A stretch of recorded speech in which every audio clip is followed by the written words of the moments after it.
So we are live. I'm going to record this.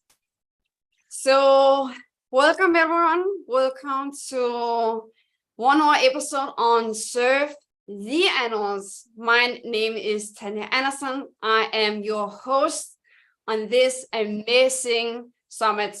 So today we have a speaker that is, her name is Susan Thompson. I hope I say your name correctly, my friend. Welcome. Thank you very much. Yes, that is correct. Perfect. I'm happy to be here. Happy to have you here. So, Herne, who is this speaker? She is a founder, a CEO of a sanctuary that is called Dreamchaser, PMU, Rescue and Rehabilitate. So before we start, guys, the internet is a little bit shaky on Susan's point, like where Susan is. So let us make this a success, an amazing interview. So Susan, tell us a little bit about your organization. Like, tell us a little bit about your sanctuary.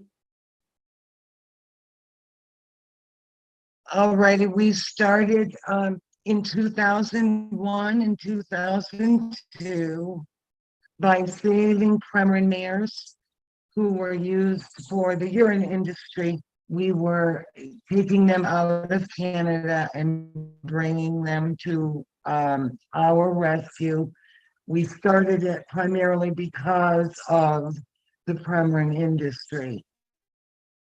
So from there, we were in Arizona 20 years, and then but we had also not only Premarin mares, but we had also saved horses that were abandoned or neglected, and so we went on from there.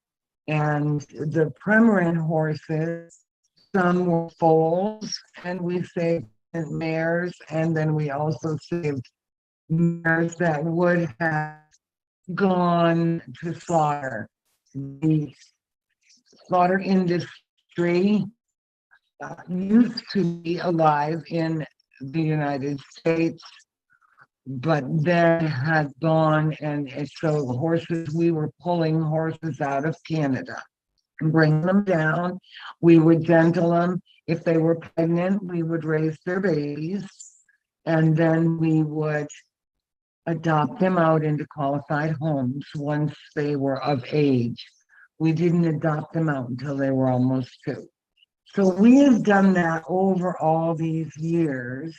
8 years ago, we moved to Missouri to get we're more in where there are grass, where there's trees. It's very different from the arid part of Arizona we were in. We wanted to see the horses' heads on grass. So we got a place in Missouri that had pastures. Now, and we have 2 places, one where I'm located, another is 1 mile up the road where my daughter's located. We have a total of 64 horses and burros. They are at both properties. We now have barns at both properties. But the horses, for the main part, are out in pastures. Our winters are mild, but we do have 2 large barns for horses that are older or horses that need to come in. And in the winter, a lot of them come in just overnight. But we believe in giving them as much of a natural environment as we can. But the horses have all been gentled. We ride some of them. A lot of them are getting older now because we've been doing this over 20 years. And we give them the best life we can give them. Horses over the years, we have adopted out probably a couple of 100 horses. Once we gentle them and we train them, we can adopt them out, but we're very careful about where they go and who people have to qualify to be able Amazing. to adopt them. Amazing. Yes, and they have to have horse experience. We're just so careful, and then we keep lines on them. And our contracts say that if you are ever not physically or financially or emotionally able to keep this horse for its lifetime, it comes back to Dreamchaser. Amazing. So most of the ones here are sanctuary animals now. All right, amazing. That's our. Well, it's been quite an undertaking, but a very rewarding one. And Julie works with me, and she's here beside me. So she's my right hand and sometimes my brain. And we work together, but we do everything for the benefit of the horses and burros that are here. We give them the best. The horses or what? The donkeys, you say, or what? I did not get it. Burro and donkey is the same thing. Yes, and we tend to call them burros. But yeah, they are here and at my daughter's, and they are, of course, well cared for.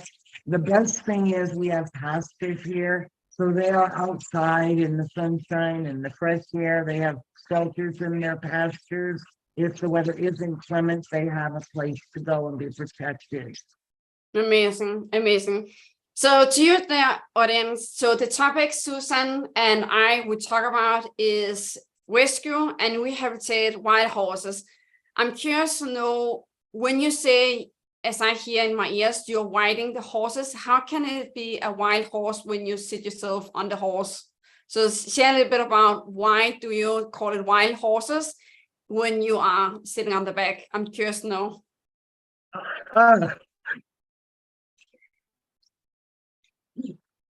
Because even when we were saving the Premarin mares in the very beginning, the Premarin mares were they never had stalls. They were never handled by humans.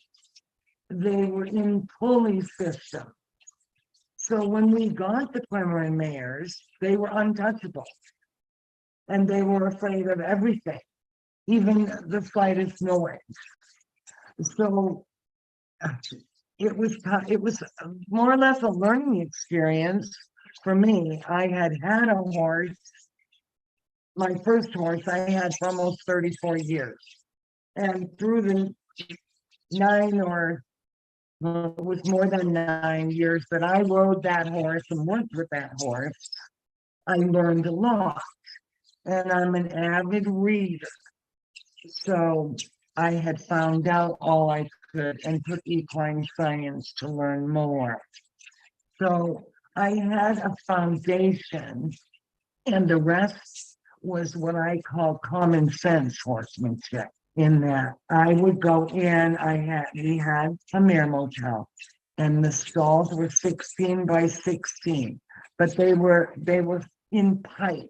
They were not like closed, boarded up confinement.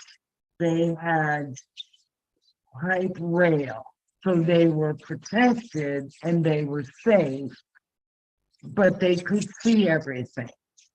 And I just went in and I would spend time with that horse and get to the point where I could touch the horse from afar. And then we went on from that. So over the years, that took a lot of time to create. Susan, I get to interrupt you. Is there some possibility for us to make the sounds better, because you are cutting out many times and the voice is very shaky in my ears? So most of the thing I get, and some of the it don't make sense because I'm missing some words. Oh, I see. And you know what that is? That is our internet on our side, I'm sure. You don't have like a headset you could put in your ears so the sound is closer to your mouth, like maybe that will be better? We do not have a headset. Okay. I'm Because it's a little sorry bit. that we, No, all it's right, okay. now, let's see, do you think if we tried to take this out back, it would be better? We're in the state of Missouri. It is wooded and it is beautiful, trees, grass, woods. However, we are like 24 miles from the biggest town. So we're in what we call the boondock. And we are waiting for a better internet system. No, it's okay. We've been It's on, just, it's okay. so It's okay. So, so there is no possibility to make it a little more clear in the sounds. Is that correct? correct. Okay, We perfect. are kind of limited. Okay, so I would like you to maybe speak a little bit slowly and speak a little bit clear with the word. Maybe that can get a clear wording in the what people hear. Maybe that will serve. I don't know. So I get to check in with you. So what you mean with the topic you pick around wild horses is not wild horses like in the wild. There's still some wild horses in the world. It's not that kind of horses you're working with. You're working with horses that is coming from family that have behavior that need support. No. All right. So We are you are working with the working with wild horses in the wild? From the wild, you're working with wild horses from the wild that's coming to you, that has been with Correct. families. Well, they haven't been with families. In fact, the beginning of last year, we saved 10 from a wild herd in Utah. So they were captured by the Bureau of Land Management, which is hard to explain, but it's an organization that, what should I use? They round up wild horses. We, as a rescue, have always been rescuing horses that are wild horses. All right. Never Now with your touched by man. all right, now it makes more sense. And why do you choose to sit on the horse's back if it's a wild horse? That don't make sense in my ears. No, because sitting on the horse's back, that is a long time process. Okay, so not all of the ones that we have saved are being ridden.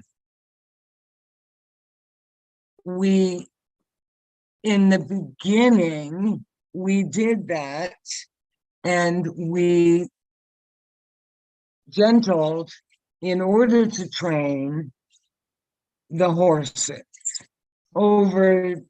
So that takes a very long time to take a wild horse and spend the time and the effort to gentle them down.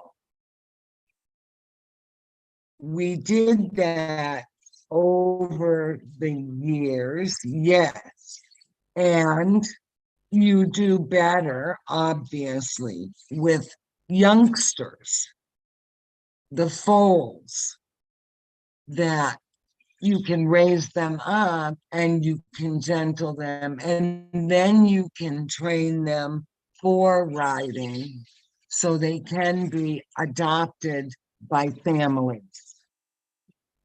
But there are a lot of them that you can gentle to a certain extent, but you will not be riding. Your goal is to save them and give them a great life.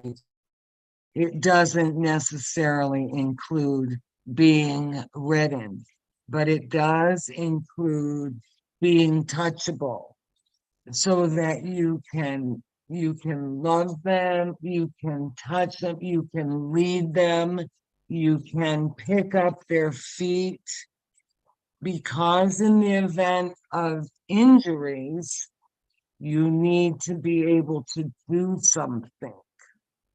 We don't have hundreds of acres. Some places do, and they can just put the horses on their land and watch them and keep an eye on them. We don't have that kind of land. The Dreamchaser started with one person, and that was me.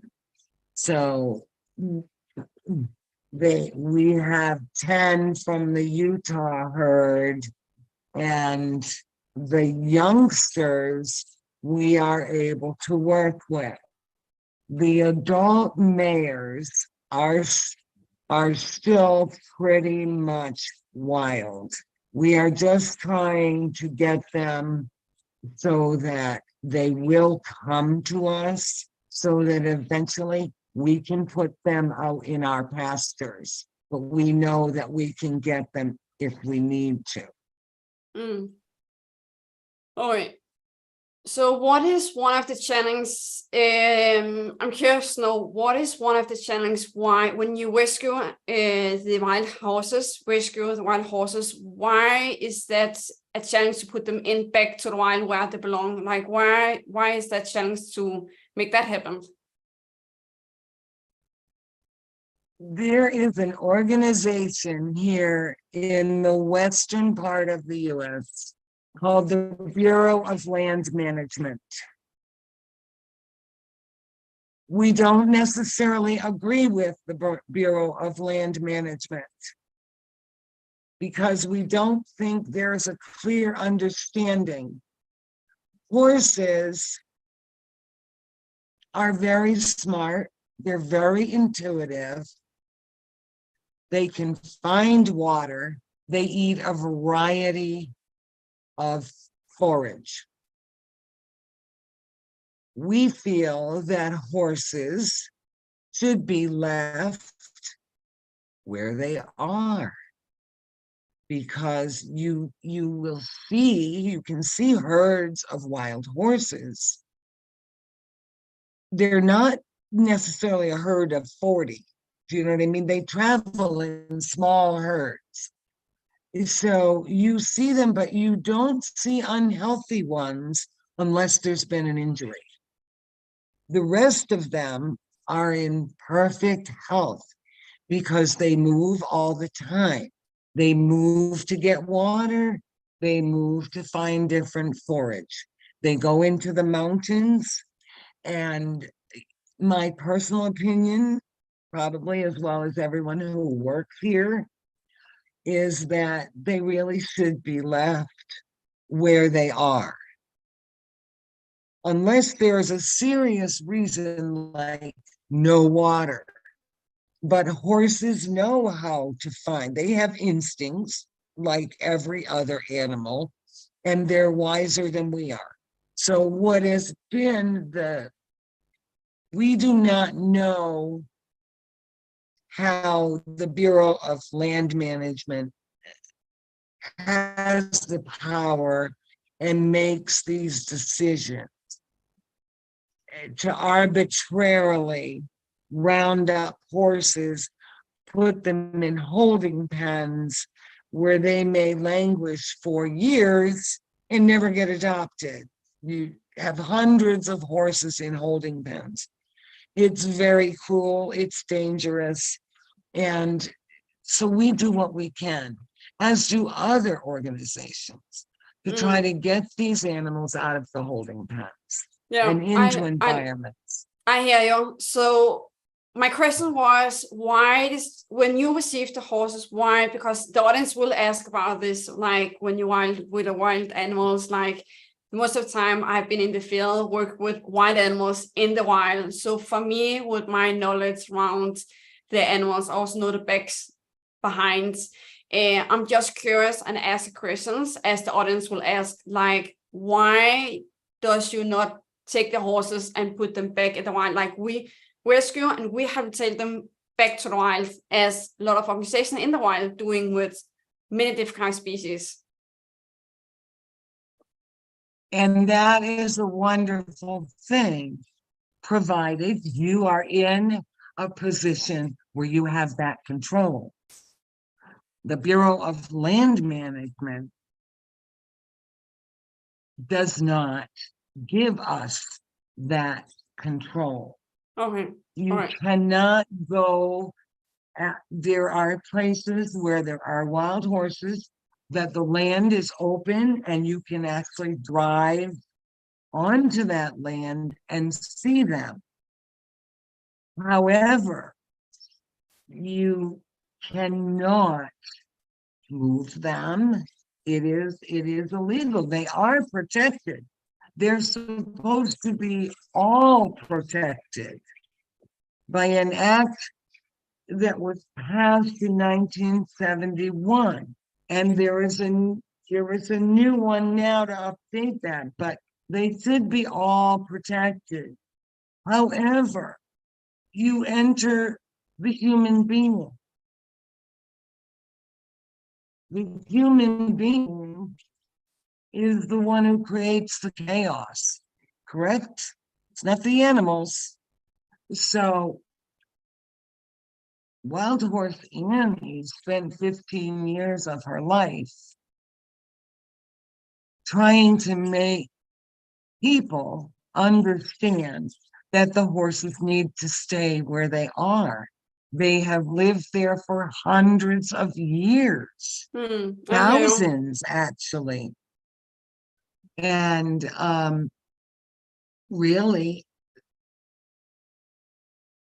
everywhere, there are lots of areas in the United States where there are small groups of wild horses, where the people who live in that area just keep watch over them. They're not trying to remove them. They're not trying to adopt them. Let them be. Yeah. So, and the Bureau of Land Management, in their roundups, they are just working with numbers. of course. We don't even know if the numbers are accurate, as you know from being out in the wild. Numbers are accurate, maybe, and maybe not. We need to really, and the person who heads up the Department of Agriculture, that's Howland, is a pro-slaughter person. Okay, so think of that mentality, and you're in charge of directing people who are rounding up these horses, chasing them with helicopters, etc. It's a very cruel thing. So we want to fight that. We at Dreamchaser would love to be able to buy a tract of land that would be protected, that we could just put wild horses on. What do you do as a Dreamcat to support the organization that support the wild horses stay wild in the wild?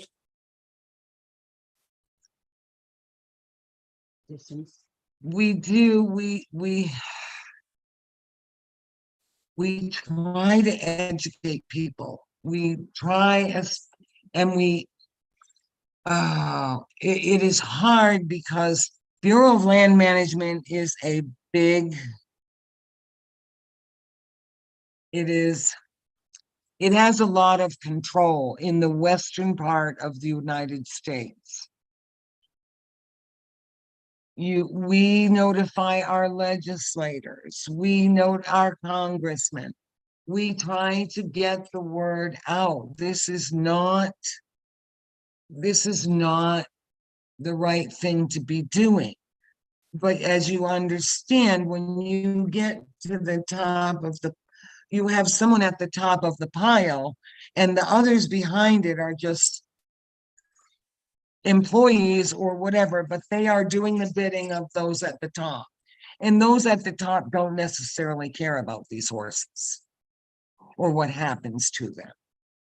Or they haven't been and seen horses, beautiful horses of all ages that have been rounded up and may stand in holding pens for years. And is that horses we rescue and rehabilitate that is in the pens? Is that correct? Understand?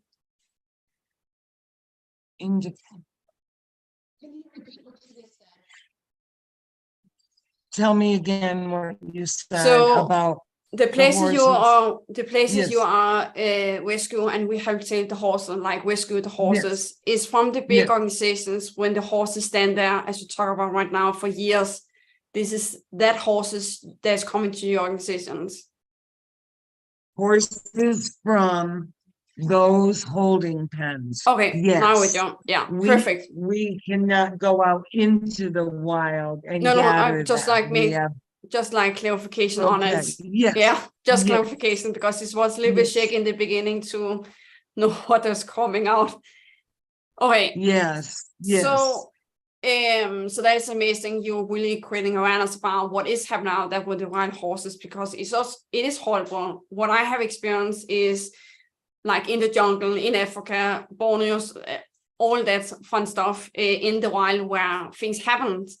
And it is just first time I hear, and I'm curious to know, I'm coming from a curious place to know, like, you're receiving the horses, of course they get to in a rehabilitating because they have different kind of unhealthy habit, like what you call like behavior, like stereotype behavior, as I have known in the wild. And you are really creating a healthy environment, healthy habitat where they are, so they can be as wild as they can to one point. They will never be wild, but most like to a point where they can be healthy. And you are adopted the horses to families or to other farms where they can live wild and free till they get old. Is that correct? Yes. Oh, yes. Perfect. And we have a number of them that will live their lives here, live out their lives on our rescues, mine and my daughters. They're all Dreamchaser. Okay. So Perfect. that they, youngsters are different, and we can bring them up and we gentle them up. The mares and the other ones, we will let them live out their lives with us. They will never be at risk of going to slaughter. Yeah, Human of course. beings, yes, because and that's one of the reasons our numbers are so high, because human beings, people will call us and say, I need to get rid of a horse. I mean, there's a drop there. Yes, not everyone is like we are, where we love the animals and we feel what they feel and we know what they know. And it's hard for all of us who feel that way to deal with those feelings. Of course. And every animals in the wild play important like roles in the ecosystem. Like when I work with like in England, in Kent, with red foxes, like what I hear about people do with the foxes in the backyard, it was just like crazy. And the fox is very healthy to have on your part, like on your ground, because they take like mouse, rats, and all that animals that can really make damage. And it's just like, oh, this just crazy about what the humankind is doing to our wild animals that is playing a so important roles in your area where Exactly. you're living. Yes, yes, you are so right. It is the animals have all of the best qualities. The humans who have, quote, free will are the dangerous units Oh my that God. don't need to be here. And to, Amen. yeah, the abject cruelty, the lack of care. I mean, we do our best to help everyone who calls us, Of course. but and God knows we have gone places with our horse trailer where we wanted to slap every person that was there, Yeah. and we had all we could do just to get the animals in our trailer and bring them back. Because they had been so, whether it's starved, whatever it is, humankind needs, they need to look at the animal kingdom and say, let's be like them. So we all understand that, those of us who love animals and see what goes on and hear what, it's heartbreaking. It's all heartbreaking. It is. It It, is. And it is like how everything is a choice, like what the humankind choose, because I say we have free will. It's just like something like my opinion about that is a little bit. So everything is a Mine is choice. probably the same as yours, yes. I was close to say a curse word. It's just like, maybe I do that on my own platform, but your audience maybe it's just a Yep. little bit, maybe that's a little bit different. So, okay, everything is a choice, and I just think is so interesting because where we do one thing is where we do everything. So if we, as my experience with this like family with a man in Kent with the red foxes that was with the cops want to remove them, and this amazing organization, the Fox Project, is doing an amazing job for the foxes. Just want them to move the fox, or he will move them, and it was just like so interesting because his behavior, how he chooses to treat the wild foxes and the cubs, babies in his backyard, is just interesting because how he treat them there is also what he do other things. It's just like, okay, where do you also do that in your life? Instead of like that kind of behavior, you also do that behavior other places. And it's, in my opinion, it is unhealthy habits and mindsets, and that is really coming from a place for hurt in himself. So as a humankind, we really get to look inside ourselves, because what we do for other living beings, to other living beings, it is about something we are not up to this point don't want to look at, because it's all about ourselves, what we do to others. Yes, yes. Well, so here, I'm so curious now because what you're doing is so interesting and there is so much to learn about it. And to you, the audience, I really invite you to go to Dreamcatcher, and all information is in your email you receive for us, and back down below here, this email, down below this video. Really invite you to go and really start the work and read up on the homepage, because what they're doing is so critical and important. Like, my heart is really going, of course, going to all animals. My big heart is really going out to the animals that's in the wild habitats, what our behavior, our lifestyles is doing to another living being that is living in the natural. So I really invite you to look up at the websites and follow them and sign up to newsletter so you get up to date with information, because it's critical for you to get a big awareness about what are your lifestyle doing to another living being in the wild, and how can you be a part of that to stop it and support Dreamcatcher. So I would like Dreamchaser. sorry, It's Dreamchaser. Oh my Dream God, Chaser, Dreamchaser. but Damn it. more than one makes the mistake of saying dream catcher. No, God, I okay. used to say Dream Kate.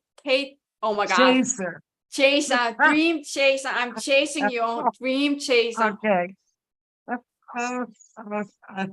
The other word is also very beautiful, but sorry, I It's will. no, it's okay. A lot of people, we even get mail that says dream catcher, but we still get it. So that's the important Oh part. my God. Don't worry about it. And I get it first and the last of the interviews are like. So I'm curious to know. Yeah, share. Let's see here.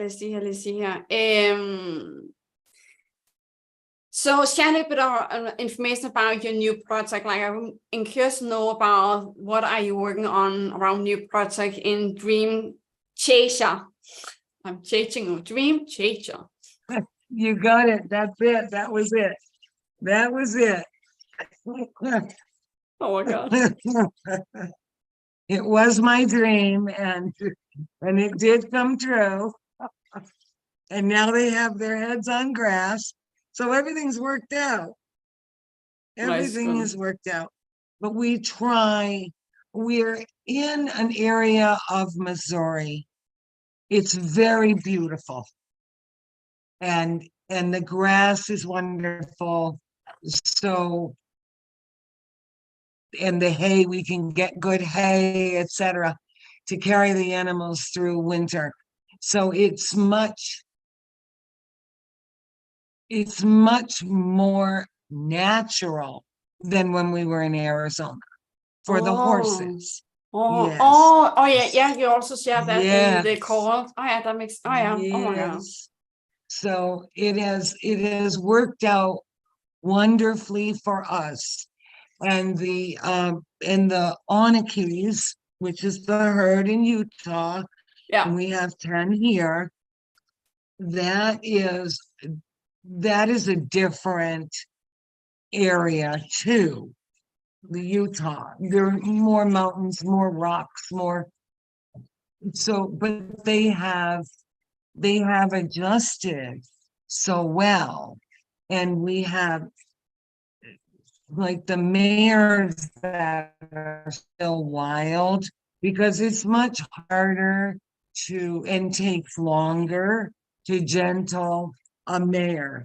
And Yeah. also there are some horses in the years that I've worked on gentling and all that stuff.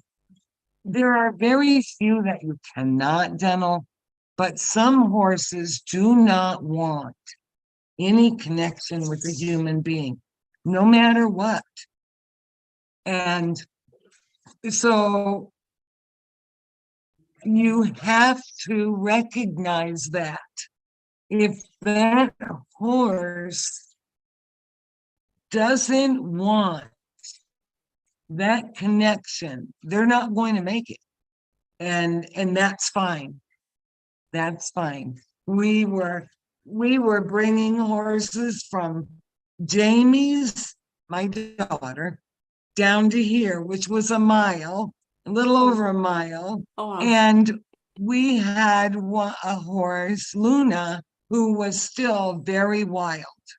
She was in with our group, but she was still very wild. So obviously you don't approach because they'll whirl and you'll be in a world of hurt. Yeah. Whatever. But when we were walking down here, Luna had gotten out. Oh my God. And she was in the middle of the group. And I don't know, what were there? 5, 8? There's 5. There were 5 in the group. Okay. So, and Luna's in the middle of the group. So, okay. She just came with the group. She followed everybody. So, Right on the road. yep. Oh, so cute. Yep. And we came in and we put them out, and now she's still fairly untouchable. If you get lucky, she'll come near you and you can put a hand on her. But she's out in a pasture He's with a little group. He's happy as can be. Oh my The God. but most of our horses, because it's important for maintenance for them Yeah. Yeah, of course. to be able to trim their feet or rest their feet. We don't do shoes or anything. They're barefoot, but to do that, to have teeth floats, et cetera, et cetera. But because in nature they eat a variety of things, Yeah. and therefore they never need their teeth touched. No. But when they are, quote, domesticated, Yeah. and they're eating material, they're eating hay, and Yeah. they don't, it's not the same. So, but we do all that we can do to maintain good health, Yeah. but we are not trying to dominate them.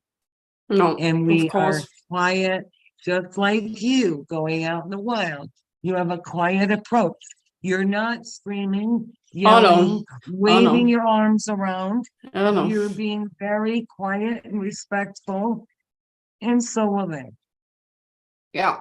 And This if is they this turn is away just from you, yeah. mhm, It's just totally different. My opinion when I work with like animals that has been around human for centuries, like cats and dog, just the example, compared to yeah, like a oh wild yeah, animals that's coming from the wild. It is yes, two very different how like approach, like how you go yes, into the area where the animals is. This just so different how you really can go oh in yes. their area. So yeah, it's very interesting when you work with that kind of two different kind of maybe like different kind of groups.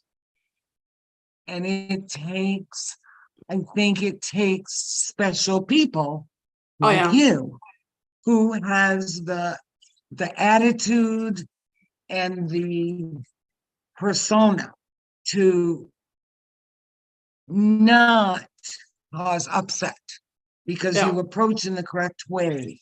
yeah, I mean, horses know, they know if you're 20 feet away from them. They know if you're angry. They know if you're upset. They know if you're a nervous wreck. They know if you're sad. They know it all. Very intuitive animal, it not is. given credit. No, it is a little bit crazy. Like when they can hear you for miles, and when they see you first time, they just know where they have you, like where you are in your body language, your tone, how you move your body, how much energy you put with your Yes, feet on the ground. It is just can freak the animals out, or they can make the animal calm. It's just like it's just so interesting to work with wild animals. How you get like really be aware about like your body language and how you breathe, where your shoulders is and where you yes, look. It's just like so interesting. it is. It is. And I'm sure you've had a very interesting group of experiences in your life. And it Yes. sounds like you've traveled, Many places, many animals, many different kind yes. of species. And, Yeah. it's been 3 places basically.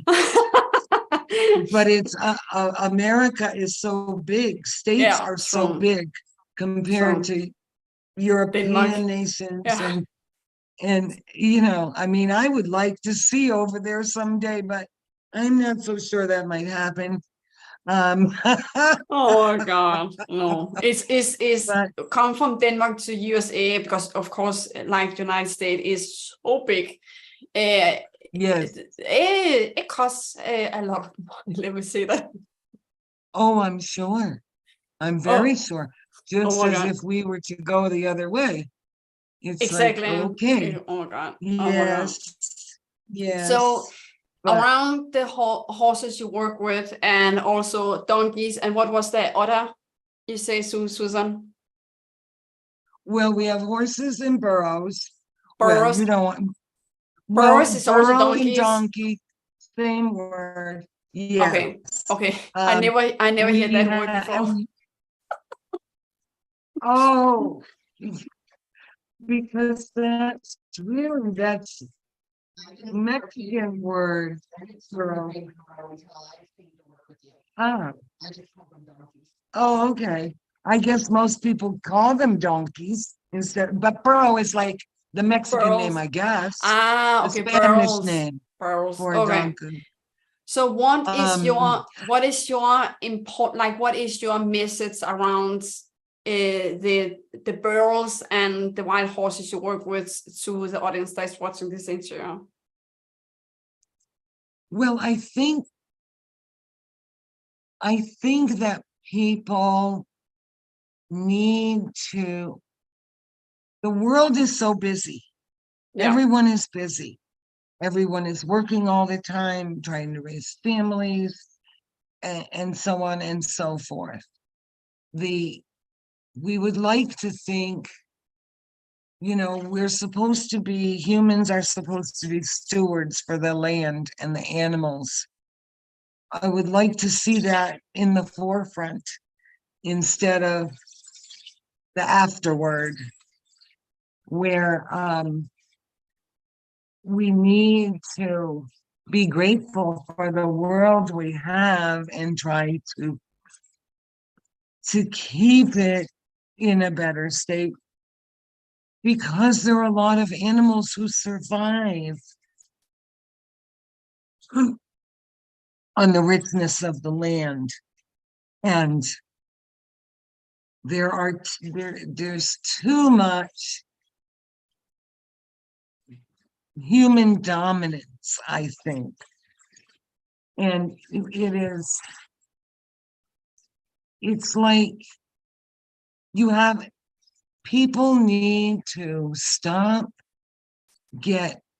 not everyone is a nature lover. I mean, I don't know how not, but not everyone is a nature lover.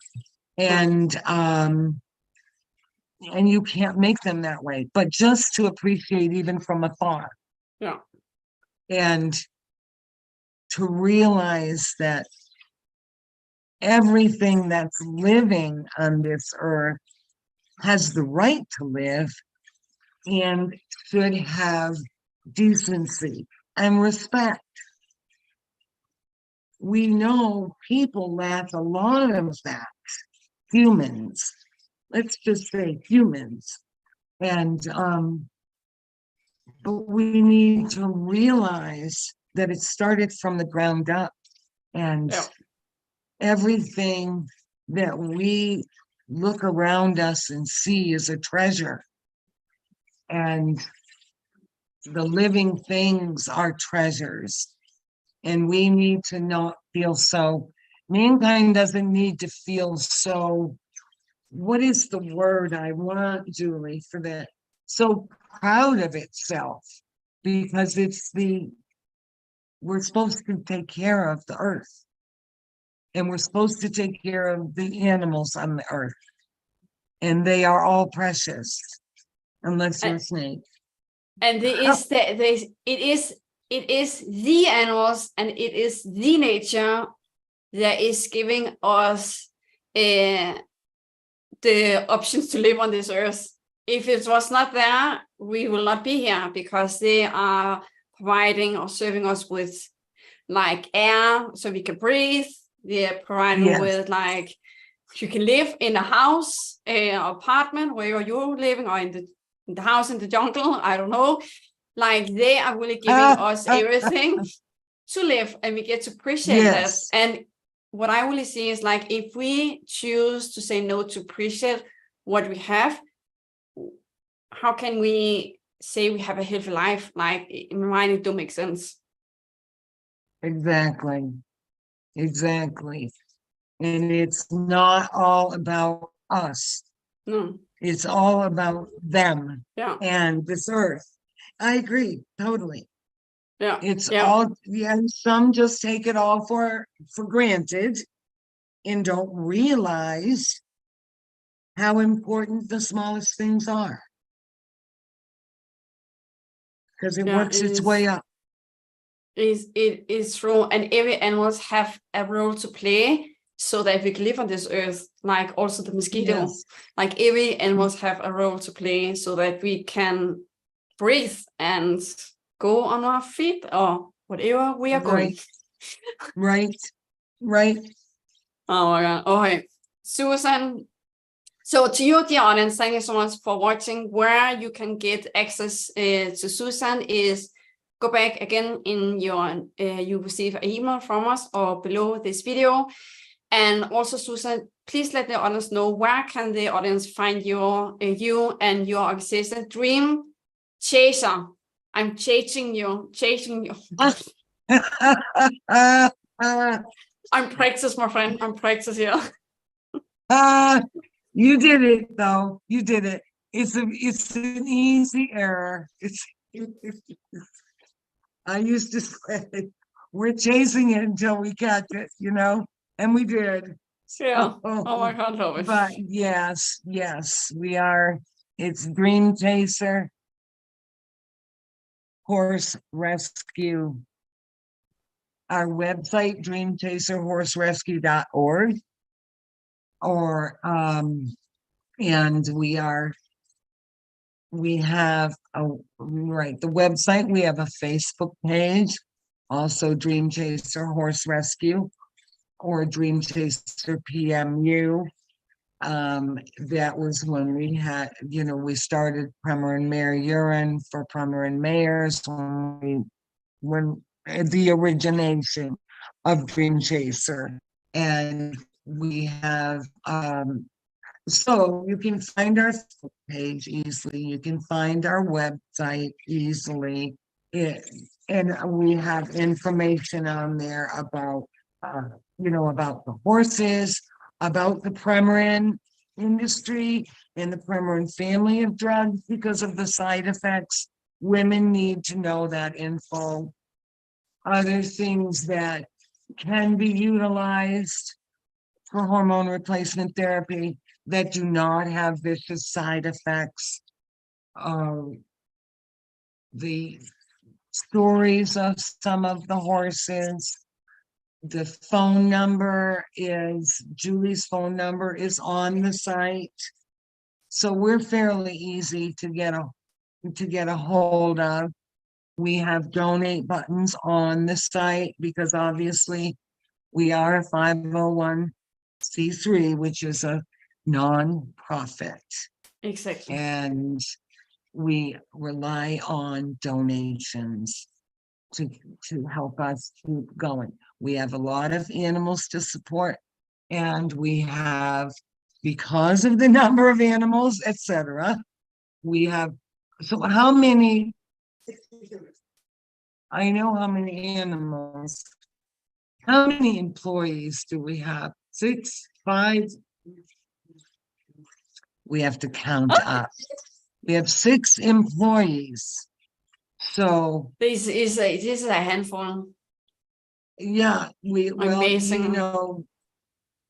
Exactly. We have the barns, we have a lot to tend to. Exactly. We are not a big fancy operation by any, there is no measure. But we all do it. Well, I wrote an article years ago and it's called It's All About the Love. And that's what it is all about. Exactly. So, it's coming from the heart with compassion and also to use the audience. Like we think about that, of course, like when we come down to the money talk, think about like, why not skip one weekend with no candy? Why not skipping every second cup of coffee? Why not look at your bills? Like it's so interesting when you look at the audience, look at your bills and see, okay, how can I make it cheaper for myself? And there's always a point in our bills where we can make it cheaper. It's very interesting. So there's always, if you, the honest, really have the passion to really pay it forward and give a piece of yourself forward to Dreamchaser. Really think about like, where can you make the first step of the small step? Like every second cup of coffee, you go off that, because healthy to drink too much coffee? No, it's not. We can be honest over that. It's not healthy to drink too much coffee. So maybe like take it down and really like be curious about how will it be to get connected with your own energy, with your own power, instead of you get to put something in your body to get energy. So it's always ways how to make small change in your lifestyle to pay it forward to some people that really make a huge difference in the wild and for the animals, and really pay it forward with compassion. Yes. So the last word, They Susan, are so worth it. it is so worth it. And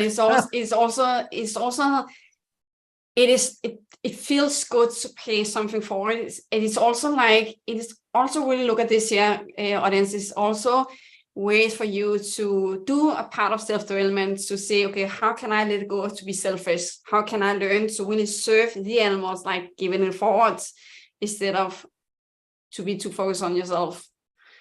Right. So the last That's words. certainly what we do. Exactly. You know, it is, I think everyone who is here in our, because we are a little organization, we really are. And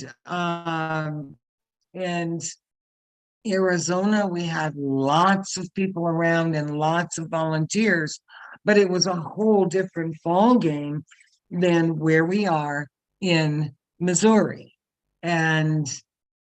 But I love Missouri. Anyhow, so it is very different here though.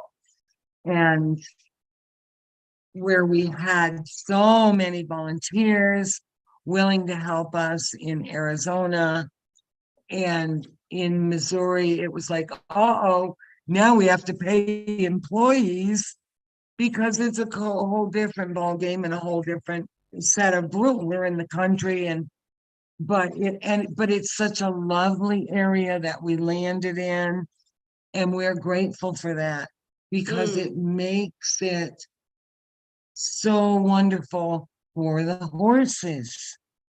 And it's also very healing for the humankind to come back to where we're coming from in the nature. Yes. Do some forest bathing, learn connections. And I really see, like, when you learn the connection with nature on the most raw, loving, compassionate way, to really learn how to pay forward. It learns also you to create a deeper relationship with other human beings. So it is like win-win. Yes, that's true. It is. So the last words, Susan, to leave, what advice, what message would you like to give to the audience before we end this interview? Well, I would think that our conversation has been pretty well-rounded, and they have a good feeling for what it is that carries Dreamchaser along. And it is hard work, yes, and it is heart-rending at times. Yeah, of course. Especially when we go through the process to try and to save these horses one by one by one, because there are lots of different processes that you have to go through.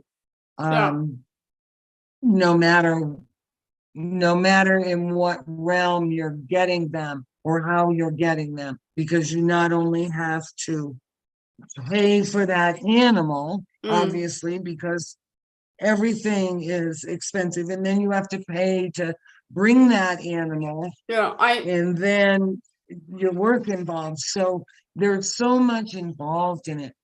So what message would you like to give to the audience, like lean in the heart with them? Well, I would just say that we would hope they can see what we do we do out of love for these animals and for their well-being. No Yeah. matter their age, no matter, they come first.